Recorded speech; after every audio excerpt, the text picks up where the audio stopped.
that song. It makes you feel happy, doesn't it? That's Will Smith, by I the way. know. Yeah. Isn't he your buddy? No, well, he's my buddy in movies. Yeah. Anyway, this is my buddy Eric Stromer. I'm Cindy Dole. This is Home Wizards, where we love to put a smile on your face. We have some fun music, and ultimately we improve your home and improve your life. So thanks for hanging with us. Patio time. This is not only almost summertime officially, but it is patio time.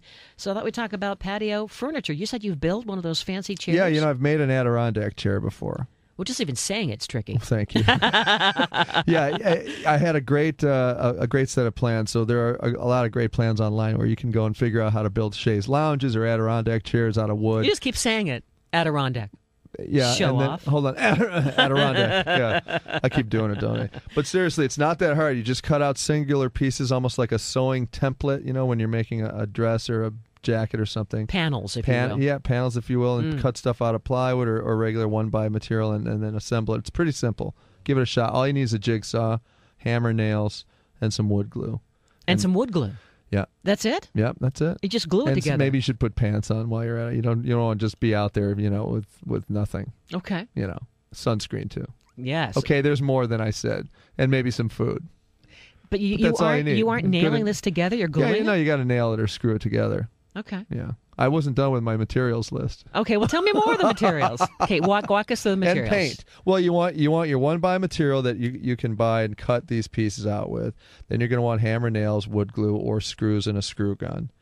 And then a jigsaw, because you need to cut pieces out that may not necessarily be square. They might be curvy at some point, so you want to have a jigsaw. Can we have that pre-cut for us?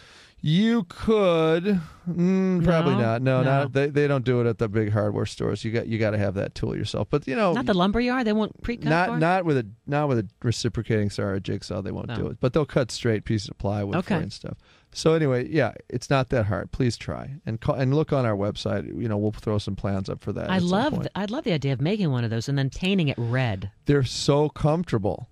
Yeah, because they're really low. It's one of the best designed chairs for outdoor I've ever been in. Why is that? It's the way that your back is positioned. It's just perfect. Yes, and it's angled back at a great angle, obviously, and then it curves slightly around your body. And then your hips are kind of up a little bit, right? And well, your hips don't lie. No, of course they don't. If they're uncomfortable, then they're uncomfortable. They're going to tell you. Yeah, they are. And they're going to cry. Bloody murder. Yeah, Get me out of this Give chair. me a better chair. I hate this one. Yeah. And so it's important, though, that you get a good set of Adirondack plans. Because if it's the right design, you will not regret it. You know what? It's so comfortable. I think what we need to have the Eric Stromer chair. I think I'm doing that's it. our product. I vow to you people here, I will design it. We'll put it on the site. But sell it. I want to buy the Eric Stromer chair. I'm giving you one because I care. Okay. Yeah. Well, so let's say you wanted to buy furniture that you weren't quite up to making it. I mean, we can do this. Yeah, you but can. let's say you wanted to buy furniture because, heck, people are coming over this weekend. And this is a great time to buy, as it turns out. Pretty good to buy. This is the second best time during the year. This is the second best time to buy things. The ultimate time is after 4th of July. That's right. But this is still pretty darn good. Yeah.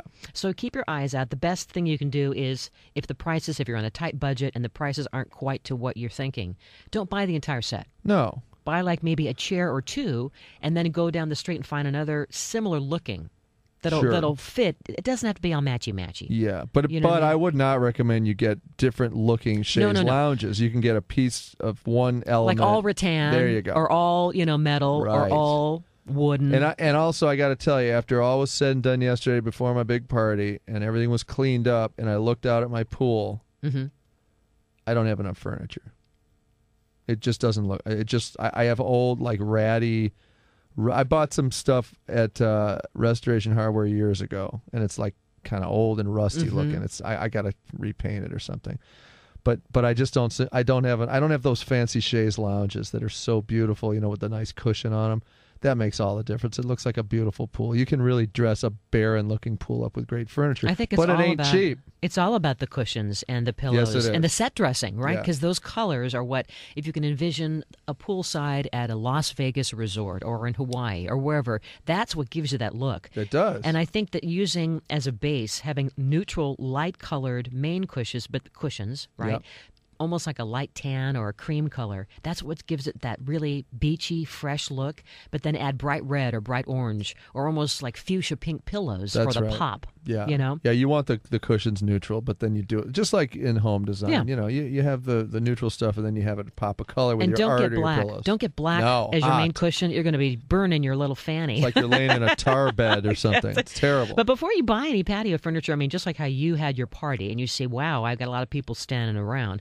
Maybe you have a smaller space. Good idea to walk around and see how much space you have and measure the space before you go out and buy it, because you might be overbuying or underbuying.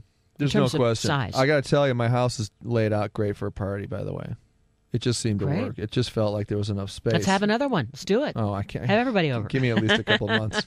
You know, maybe I'll have a Home Wizards listening party. Why not? Here at the house. Let's do it. But you all got to bring water plants. Okay. It's a trade-off. What about if you are buying a table or for a patio or a deck, measure that too as well, because you want to keep in mind not only the size of the table, but then the chairs, because they have to scooch back.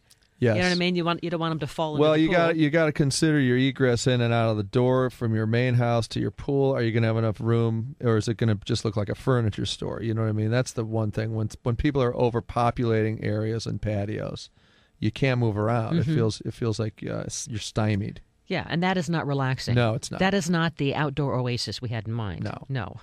And so definitely you can consider garage sales as well, getting some cool furniture and then dressing it up and painting it, or cleaning it up. Yeah.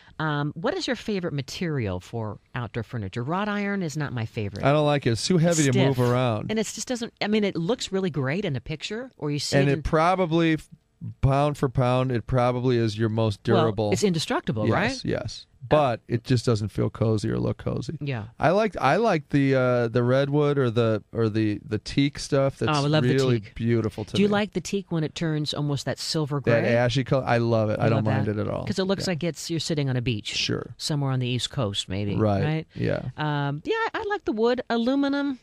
I don't know. Aluminum. Well, I've also been, since I spent all my money on the pond and I can never have food again.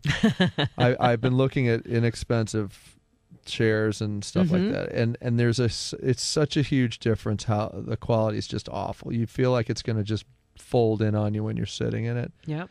So I recommend you got to save a little bit longer and buy a little bit higher quality product, because it's gonna go down on you so fast. For me, I like the resin wicker. Really? Because wicker is it can really it's fragile, and over time, and it gets dirty, especially. And if it gets wet, it starts rotting out on you, doesn't it? But the resin is the fake wicker. They've made it. I think it looks really real now, and the way that it comes out in almost a two-tone brown. It's been kind of buffed with a black and a brown, so it looks like aged bamboo. You know what I love about it too? You can hose it off. Yeah. And so it doesn't destroy it at all. That would be my pick. I would go with it. I actually don't mind that stuff. I would maybe do it too, and it's not so heavy that you can't. You it's like pull the chair over. I just can't do it. It's too heavy. Yeah, it doesn't feel like that. So that's going to be cheaper than your teak, because the teak is, as much as we love it, that's probably the most expensive. Yeah. And boy, Smith and Hawken. Oh my God. I know, but man, I covet that website. I know. The recycled plastic. I don't know. I mean. They try to make it look like wood. It's no good. I would instead I think I'd go for the resin wicker, or save up and get a couple of great teak chairs. And the resin wicker is a little less expensive than the teak and the high quality redwood stuff, isn't it? A little bit less. Kind of right there in the middle. And definitely get a great umbrella. I mean, and get a light shade, again, a neutral color, so you aren't baking. You don't want a black umbrella. Yeah. or even those bright colors. I mean, some of the beautiful, you see them in magazines, they have a red umbrella or an orange, and it's so magical looking. It looks like something from India, It really does. But don't get that, because it's going to fade really quickly. Well, and the other thing about those colored umbrellas is that it casts that color light when you're under it. Which is kind of cool in a way. It's okay, but sometimes it makes me feel a little nauseous. Oh. Like if it's a bright red umbrella and you're sitting under it, feel like Pepto-Bismol. A little bit, yeah. Yeah, right. I'm sensitive to color. Well, still ahead, we're going to go to the green living, and there are so many things that you can do to your home on a really baby steps level to going whole hog to see your home not only be more beautiful, and more energy efficient. I mean, we're not just talking changing light bulbs. Yes, you can do that, but wait to hear about all the different steps that you can do that are going to not only give you a better place to live, but you might even get some money back because there's an incentive, a program that's going on right now in California and in Los Angeles. So we're going to tell you how you can participate and what's involved, and if you don't want to participate, why you might want to just rethink it, because it's really cool. A lot of great solutions. Yeah. So that's next. Home Wizards, Eric Stromer, Cindy Dole. Don't you go away. We're on our way into hour 2 right now.